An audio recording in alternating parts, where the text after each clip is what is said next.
Hello everyone, welcome back to e-learning classes of P.O. Namarsi High School. As you all know, we have started with chapter 4, sorting materials into group, and we have completed two properties of materials, and that was appearance and hardness. Today we are going to continue with other properties of material, for which you all have to open your textbooks and come on page number 29.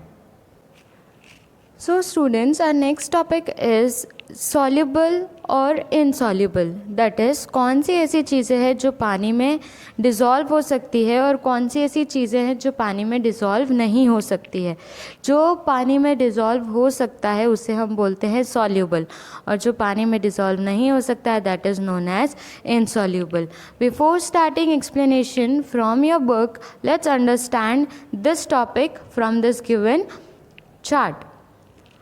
Substances that completely disappear or dissolve in water are soluble in water. As I said, those substances which can dissolve or mix or disappear in water, those substances are known as soluble. For example, sugar, salt. अगर आप sugar या salt को पानी में घोलोगे, पानी में dissolve करोगे, तो आपको दिखेगा कि वो पानी में डिसअपियर हो गया है. पानी में आपको सॉल्ट या शुगर नज़र नहीं आएगा, इसलिए वो क्या है, soluble. Now look at your right hand side. Substances that do not mix with water and do not disappear even after we stir for a long time, those substances are known as insoluble. This means that when you add some substance in water and you mix it well, stir matlab mix, and when you mix it well, you find that the substance which you have added in water is not getting dissolved. Those substances are known as insoluble. For example, sand, oil. अगर आप मिट्टी को पानी में डाल के mix करने की कोशिश करोगे तो क्या वो मिट्टी आपको उसमें दिखेगी कि डिज़ोल्व हो चुकी है? नहीं. आप जब उसको मिक्स करोगे तब वो मिट्टी पूरे पानी में घूमेगी, और अगर आप थोड़ी देर बाद उसको ऑब्जर्व करोगे तो आपको दिखेगा कि वो मिट्टी पूरी नीचे सेटल हो गई है. सिमिलरली ऑयल, अगर आप पानी में ऑयल डालोगे तो वो ऑयल फ्लोट होके ऊपर आ जाएगा, पर वो पानी में डिज़ोल्व नहीं होगा, आपको तेल अलग से पानी में दिखेगा. This is known as soluble and insoluble. Now let's start with explanation given on page number 29. Below topic hardness, you will find soluble or insoluble. Activity 4. Collect samples of some solid substances such as sugar, salt, chalk powder, sand, and sawdust. Take 5 glasses or beakers. Fill each one of them about 2/3 with water.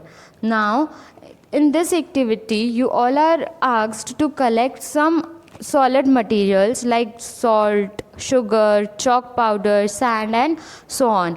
और इसके साथ साथ आपको 5 अलग अलग glasses या beakers भी लेने हैं जिसमें आपको 2/3 पानी भरना है. Add a small amount or spoonful of sugar to the first glass, salt to the second, and similarly add small amount of other substances into the other glass. अब आपने 5 ग्लास लिए हैं, उसमें आपको 1 चम्मच या तो थोड़ा सा स्मॉल क्वांटिटी भी आप ले सकते हो. एक ग्लास में आप शुगर डालोगे, एक में आप सैंड डालोगे, एक में आप सॉल्ट डालोगे, और ऐसे जितनी भी चीज़ें आपने कलेक्ट की है 5 चीज़ें, वो 5 अलग अलग ग्लास में थोड़ा थोड़ा अमाउंट में आपको डालना है. Stir the contents of each of them with a spoon. Wait for a few minutes. Observe what happens to the substance added to water. जो भी सब्सटेंसेस आपने पानी में डाले हैं और उसे मिक्स किया है, क्या वो डिज़ोल्व हुए हैं या नहीं. Figure 4.4. Note your observations as shown in table 4.3. देखो, अगर आप फिगर 4.4 देखोगे तो उसमें आपको दिखेगा कि पानी में डिज़ोल्व हुआ है या नहीं हुआ है, पर अगर आप घर पे खुद करके देखोगे तो आपको ज़्यादा आइडिया आएगा. और फिर आपको क्या करना है, वो सारे ऑब्जर्वेशंस नीचे टेबल जो दिया है 29 पेज पे 4.3, उस पर आपको नोट करना है. एक आपको करके दिखाया. For example salt. क्या सॉल्ट पानी में डिज़ोल्व होगा? Answer is yes. Disappears completely in water. फिर similarly you will go for sugar. क्या शुगर पानी में डिजॉल्व होगी? Answer is yes. So again you are going to write disappears completely in water. Similarly, you are going to do for sand, chalk powder and sawdust. You will notice that some substances have completely disappeared or dissolved in water. We say that these substances are soluble in water. जैसे मैंने आपको आगे explain किया, जो भी चीज़ें पानी में अच्छे से डिज़ोल्व हो जाएगी उसको हम क्या बोलेंगे? soluble. Other substances do not mix with water and do not disappear even after we stir for a long time, and that is known as insoluble. और जो दूसरे substances है जिसको आप कितना भी mix कर लो, कितना भी stir कर लो, वो पानी में dissolve नहीं होंगे, उनको हम क्या बोलेंगे? insoluble. Now turn your page and come on page number 30.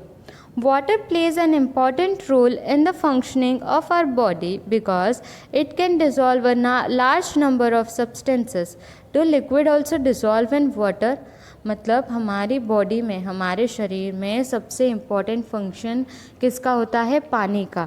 तो क्या हमारी बॉडी में पानी जाने के बाद और ऐसे बहुत सारे सब्सटेंसेस होंगे जिसको डिज़ोल्व करता है? और क्या लिक्विड भी पानी में डिज़ोल्व हो सकते हैं? Now the next topic is this कि क्या हम सॉलिड सब्सटेंसेस के अलावा लिक्विड को भी पानी में डिज़ोल्व कर सकते हैं या नहीं? Look at activity 5. Collect sample of vinegar, lemon juice, mustard oil और कोकोनट ऑयल, कैरोसिन और अदर लिक्विड. अब आपको कौन से सैम्पल्स लेने हैं? Liquid samples. पहले हमने सॉलिड लिए थे. इसमें आपको विनेगर लेना है. Your mother can help you. Mummy को आप पूछोगे what is vinegar, she will guide you. Vinegar है, लेमन जूस है, मस्टर्ड या कोकोनट ऑयल, दोनों में से कोई भी ले सकते हो. घर पे कैरोसिन है तो आप वो भी ले सकते हो. Now take a glass, fill it up to half with water, add a few spoonful of one liquid to this and stir it well. अब आपको एक ग्लास लेना है, उसको आधा पानी से भर देना है और उसमें 1 चम्मच भर के ये लिक्विड डालना है और फिर आपको उसको अच्छे से मिक्स कर देना है और उसको ऑब्जर्व करना है. Let it stand for 5 minutes. Observe whether the liquid mixes with water. Repeat the same with other liquids. As many different liquids are available to you. Write your observations in the table. This means कि आपको वो stir करने के बाद, mix करने के बाद 5 minute wait करना है. फिर आपको देखना है कि क्या वो लिक्विड पानी में डिज़ोल्व हो गया है और ऐसा ही आपको दूसरे लिक्विड्स के साथ भी करना है. और फिर आपको जो ऑब्जर्वेशन दिख रहा है या जो ऑब्जर्वेशन आपको मिल रहा है वो आपको 4.4 टेबल में फिल करना है. जैसे कि अगर आप विनेगर को पानी में घोलोगे तो वो घुल जाएगा. So answer is mixes well. If you are going to mix lemon juice in water तो लेमन जूस भी पानी में अच्छे से मिक्स हो जाएगा.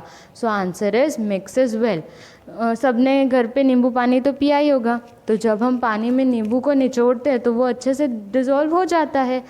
सिमिलरली मस्टर्ड ऑयल, जैसे मैंने आपको बताया, अगर आप पानी में तेल डालोगे तो वो तेल ऊपर आ जाएगा, फ्लोट करेगा, पर पानी में मिक्स नहीं होगा. So answer of this is does not mix well.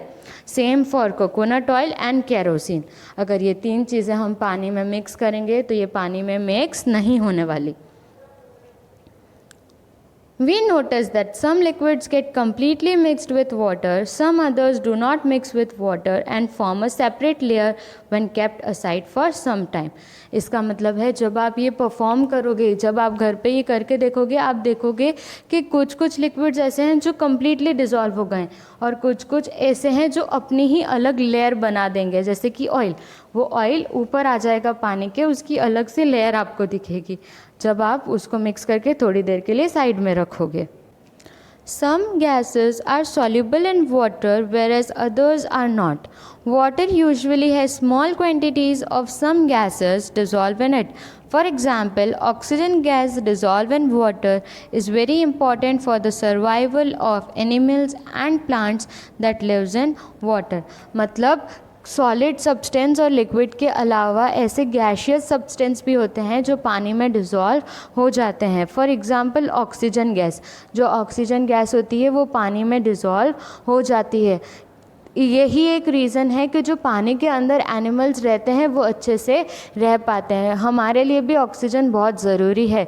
हम ऑक्सीजन इनहेल करते हैं और कार्बन डाइऑक्साइड एक्सहेल करते हैं। सिमिलरली पानी में ऑक्सीजन होता है, इसलिए जो पानी के अंदर एनिमल्स रहते हैं या जो प्लांट्स को हम पानी देते हैं उनके सर्वाइवल के लिए ऑक्सीजन ज़रूरी है, और यही एक रीज़न है कि प्लांट्स और एनिमल्स अच्छे से रह पाते हैं। So gaseous substance is also or can also dissolve in water. I hope you all are clear with the topic soluble and insoluble. Now we are going to start with our next topic, that is next property of material which is objects may float or sink in water. मतलब कुछ objects ऐसे होते हैं जो पानी में float करते हैं और कुछ ऑब्जेक्ट्स ऐसे होते हैं जो पानी में डूब जाते हैं. So students,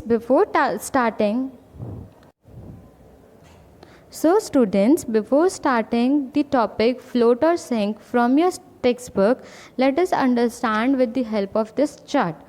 Objects which are denser than water sink, whereas objects which are less denser than water will float on water.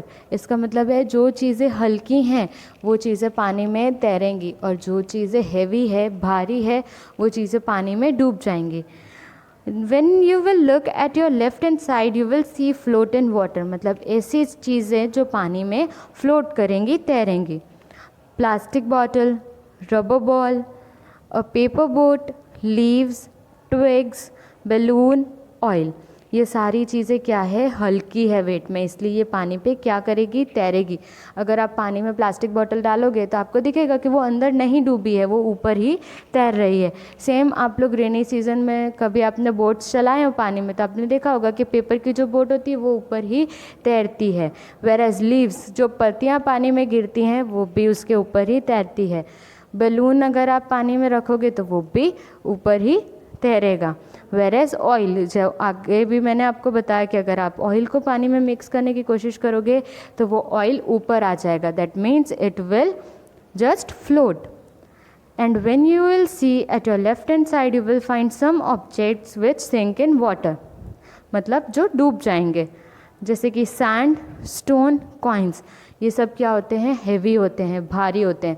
अगर आप इसे पानी में डिज़ोल्व करने की कोशिश करोगे या पानी में मिक्स करने की कोशिश करोगे तो ये क्या हो जाएंगे, नीचे बैठ जाएंगे, पानी में डिज़ोल्व नहीं होंगे. अगर आप पानी में मिट्टी डालोगे तो आप देखोगे कि वो सारी मिट्टी नीचे बैठ गई है. स्टोन भी डालोगे तो स्टोन भी भारी होता है तो वो ऊपर तैरेगा नहीं. और अगर आप पानी में कॉइन डालोगे तो वो भी नीचे डूब जाएगा. So this is what float or sink means. Now we are going to start with the explanation given in our textbook. So you all have to open your textbook, page number 30. Object which may float or sink in water. While doing activity 4, you might have noticed that the insoluble solids separate out from water. You may have also noticed this with some liquids in activity 5. मतलब जब आपने activity 4 की होगी तब आपने उसमें देखा होगा कि कोई कोई ऐसे सब्सटेंसेस है जो पानी में डिसॉल्व नहीं होते हैं. और 5 एक्टिविटी के टाइम आपने देखा होगा पानी में अपनी अलग लेयर भी कोई कोई सब्सटेंस बनाते हैं. Some of these materials that do not mix with water floated to the surface of water. Activity 5 के जब टेबल 4.4 की हमने बात की थी तब हमने देखा था कि ऐसे लिक्विड सब्सटेंसेस है जो पानी में मिक्स नहीं होते हैं पर पानी में फ्लोट करते हैं, जैसे कि ऑयल. अदर्स में have sunk to the bottom of the tumbler, right. और बाकी के जो ऑब्जेक्ट्स हैं, जो सॉलिड ऑब्जेक्ट्स हैं, वो शायद पानी में नीचे जाके सिंक कर दिए होंगे, दैट इज़ डूब गए होंगे.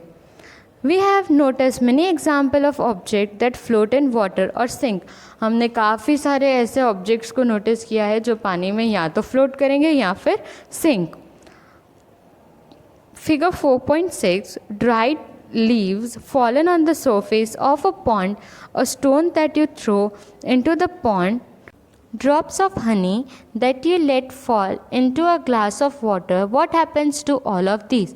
This means कि अगर आप पॉन्ड में देखोगे कि ऊपर से पत्ती गिर के आई है, तो उसका क्या होगा? अगर आप बाहर बैठ के उस पॉन्ड में पत्थर फेंक रहे हो तो उसका क्या रिजल्ट होगा? और अगर आप थोड़े से ड्रॉप्स हनी के डाल रहे हो ग्लास में जिसमें पानी भरा हुआ है, तो क्या होगा? Like if you will notice, अगर उस पॉन्ड में पत्ती गिर रही है तो वो फ्लोट करेगी। अगर आप बाहर से कोई भी पॉन्ड या रिवर में पत्थर फेंक रहे हो तो वो पत्थर आपको ऊपर नहीं दिखेगा, वो पत्थर अंदर डूब जाएगा। और अगर आप पानी में हनी, दैट इज़ शहद को घोल रहे हो, तो वो क्या हो जाएगा? डिज़ोल्व हो जाएगा। Bojo would like you to give him 5 examples each of objects that float and those that sink in water. What about testing these same materials to see if they float or sink in other liquids like oil? मतलब अगर आपको चाहिए तो आप 5-5 examples लिख सकते हो उनके जो सिंक करते हैं या जो सिंक नहीं करते, पर यहाँ पे टेक्स्ट बुक में लिखने की ज़रूरत नहीं है। आपके PDF जब इस चैप्टर की आएगी उसमें ये टॉपिक कवर ऑलरेडी किया है। So students, this is all for today's video. In our today's video, we covered properties of materials like soluble or insoluble and object may float or sink in water. In total, we have completed 4 properties of materials, which were appearance, hardness, soluble or insoluble, and objects may float or sink in the water. I want each and every one of you to read chapter till the last topic we did today. We are going to continue with some more properties of materials in our next video. Till then, keep learning, keep reading, keep completing your notebooks. Stay home, stay safe, take care of yourself. Thank you.